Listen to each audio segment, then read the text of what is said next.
At Audio Advice, we've reviewed countless soundbars over the years, all claiming to deliver home theater performance without the hassle of receivers, bulky speakers, or wires running across your entire room. Now, some fall short, while others really do impress us. But because the overall quality of soundbars has gotten so good, it now takes something special for one to really grab our attention. Now, that's why when Bluesound sent us early samples of their brand new Pulse Cinema and Pulse Cinema Mini, we were immediately struck by how feature-packed they are and how confidently that they perform. In a crowded field of Dolby Atmos soundbars, these two really do actually stand out. Now, we really did like the previous Bluesound Pulse Soundbar Plus, but it lacked upfiring drivers, meaning Atmos relied on virtualization, which never really delivered the same sense of height and immersion as those dedicated upfiring speakers do. It was also quite tall and didn't always fit under most TVs unless it was wall-mounted. It still sounded pretty good, but there was clear room for some improvement here. So let's take a look at what's new in their new soundbars. First, the new look of these soundbars is just outstanding. I absolutely love the sleek look of the gray fabric wrapped front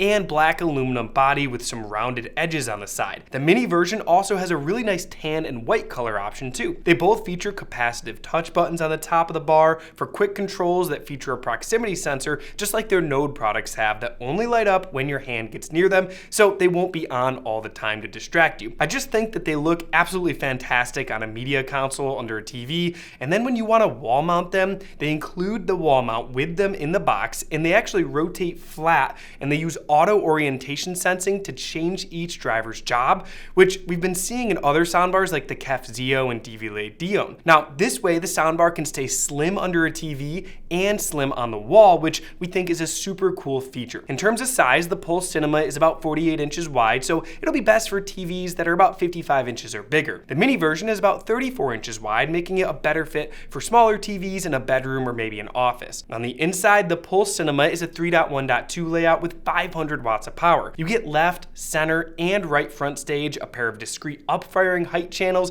and two 4-inch internal woofers that carry bass with help from 4 passive radiators for a total of 16 drivers. This will be plenty of power to fill a pretty good sized room, maybe medium to large. The Pulse Cinema Mini, on the other hand, is just as exciting, but it's designed for a completely different type of setup. It's much smaller, using a 2.1 array with 2 angled drivers that widen the front stage, 2 4-inch woofers, and 2 passive radiators for the low end, powered by 280 watts. Now, Atmos is virtualized instead of using upfiring drivers like the older Soundbar Plus, but in this case, we actually think the smaller size is a bit of an advantage here because it makes placement way more flexible. You can even fit it in a cabinet if you have to. You just want to make sure you keep it flush with the front edge. You don't have to worry about blocking the upfiring drivers. Now, on the back, they both have the same inputs and outputs. There's Ethernet, optical in, HDMI eARC, analog in for legacy gear, USB Type A for local file playback, and a subwoofer out. And we love the inclusion of the sub out here, as we've seen some soundbars not decide to offer them. To us, being able to add a sub you already own or a more powerful one than one that Bluesound offers is a pretty big deal. Although the easiest way to add more bass to your system and help the soundbar perform better right away is to add that Bluesound Pulse Sub Plus, which wirelessly connects to your system, allowing you to place it wherever is best in your room. But again, having that sub out on the back is a nice touch if you want to add your own. Now, both bars support high-res playback up to 24-bit 192 kilohertz and DSD 256. To connect, you can use AirPlay 2, Spotify Connect, Tidal Connect, two-way aptX adaptive Bluetooth 5.2, so you can actually transmit to the bar or have it transmit to a pair of Bluetooth headphones for late night listening, and they're all room ready. But what we love the most is controlling everything right from the BlueOS app, which has all the major streaming services built right in and access to your local libraries. Now, we've made multiple videos on Bluesound products in the past, like their new Power Node or the streamer lineup with the Nano and Icon, and one of the things that we always like when we're using them is their BlueOS app. Now, they do a great job at making things really easy to set up and find, but they also give you some deep settings for those of you who really want to dive in and tweak things. You can set subwoofer crossover levels, you can use basic tone controls, and with their node and their icon, you can even add on direct live room correction, which is just super cool. Additionally, inside BluOS, you can also group zones, connect compatible speakers as surrounds, set levels and delay for rears and sub, configure listening modes like movie, music, and late night, and manage all the updates. The app is definitely one of our favorites and gives you access to every single thing that you will need. So which bar will be the best for you? Well, the larger Pulse Cinema will not only fill a bigger room, but it's also going to work best if you have a 10 to 12 foot flat ceiling without any obstructions in the way. This will allow the height speakers in the soundbar to shoot up the Atmos effects at the ceiling and then bounce back down to you. This isn't the same as having dedicated in-ceiling speakers, but it's pretty convincing considering that there's no actual speakers above or behind you. Plus, the dedicated center channel inside the Pulse Cinema really helps keep dialogue clear without sounding like it's coming from a small speaker and being drowned out in action-heavy mixes. So if you want to fill a medium to large size room and get the best Atmos effects, you should definitely go for the larger Pulse Cinema. However, like I said before, the Pulse Cinema Mini is really exciting and is going to be an interesting option for not only a smaller room,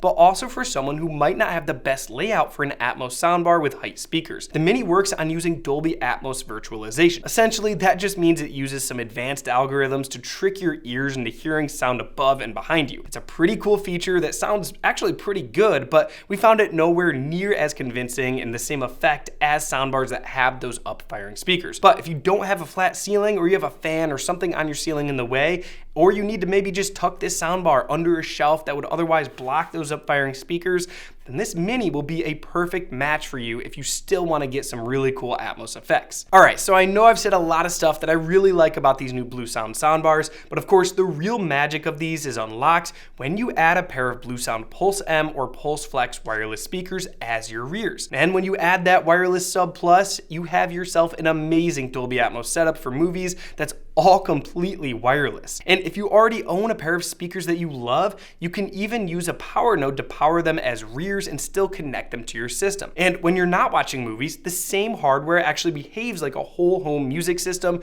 where you can group the bar with a node in another room or with standalone Pulse speakers throughout your entire home. Now, when we got these in, we first tested the bars by themselves, and then we added the Sub Plus and the Pulse M's and Pulse Flexes as rears and switched them out. First off, the Sub made each soundbar perform way better. Because the Sub took away that low-end work from each soundbar, the dialogue was way clearer and the big impactful explosions sounded way more realistic. In our opinion, we'd recommend adding a Sub to each soundbar as probably the first step you take before you go to the rears, and make sure you put that Sub in the right position in your room, and that's going to give you the best improvement. Now, if you do need help finding the best spot for your Sub, I'm going to link down below a video that we did on subwoofer placement. And remember, if you don't have the budget for that Sub Plus, there is a Sub out on each soundbar, so you could really just wire in your own subwoofer that you already have or choose one that you like. Now, when it comes to using surround speakers, using a pair of really high quality passive speakers with the power node is of course going to be the most impactful option. However, that's also the most expensive and the most bulky, and at that point,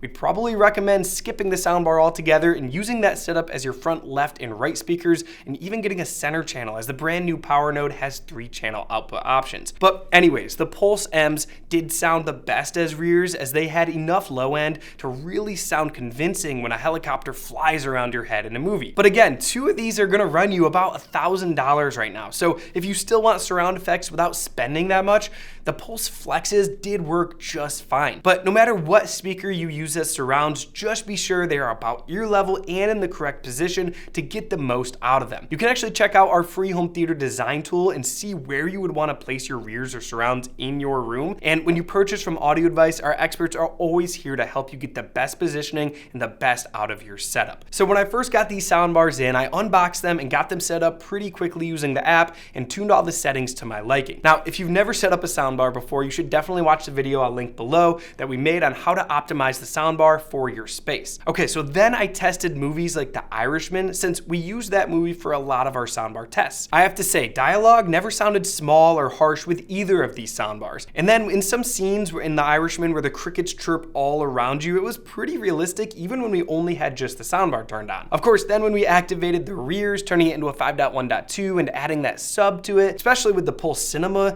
it really did help quite a bit with sounds directly behind you. Now the Mini held strong too, with great height effects for using that virtualization feature, and it had really clear dialogue. So if you're coming from a sound from just your TV, the Mini will be an incredible improvement. And we think it actually might be one of the best picks within this small size category. Now, when it comes to playing music, being able to play high res right through the app is amazing, and they both sound just fantastic for soundbars playing music. I loved using them with other Bluesound products around my house and being able to simply set up a home theater or pair to different speakers in different rooms, which actually made the customization pretty enjoyable. Now, I will note that I wasn't able to get Dolby Atmos music to play via the streaming services in the BluOS app, but I could get it to play using Apple TV connected via HDMI eARC. So we are hoping that BluOS will add Dolby Atmos music in the future as it's becoming more popular, and it's another way to get more use out of your Dolby Atmos soundbar. Now, if I were to nitpick on a few areas here where I think Bluesound could maybe go a few steps further, well, I like the look of the black glass cutout on top of the soundbar where the capacitive touch controls sit.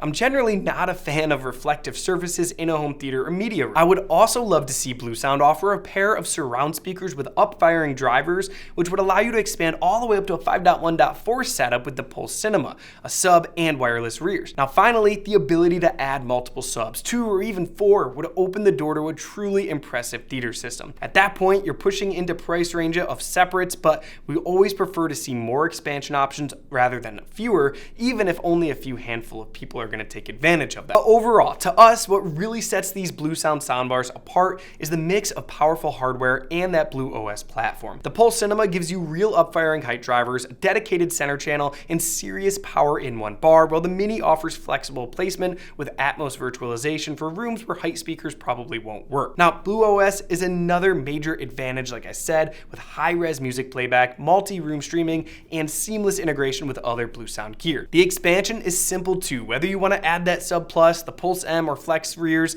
or even wire in your own sub. If you want an all-in-one soundbar that can grow with you, Bluesound has made a strong case in this price range. And if you're curious about pushing beyond a soundbar, check out our video on the new Power Node to see how you can build a true front, left, right, and center system with passive speakers for even more power and customization. I'm really happy to see Bluesound adding new soundbars to their lineup and updating their older model. I think that these soundbars are going to be a great fit for so many people, especially if you're already in the Bluesound ecosystem. Now, if you found this video helpful, please give it a like, hit that subscribe button, and turn on the notifications so you don't miss out on any of our latest content. Thanks for watching, and we'll see you next time.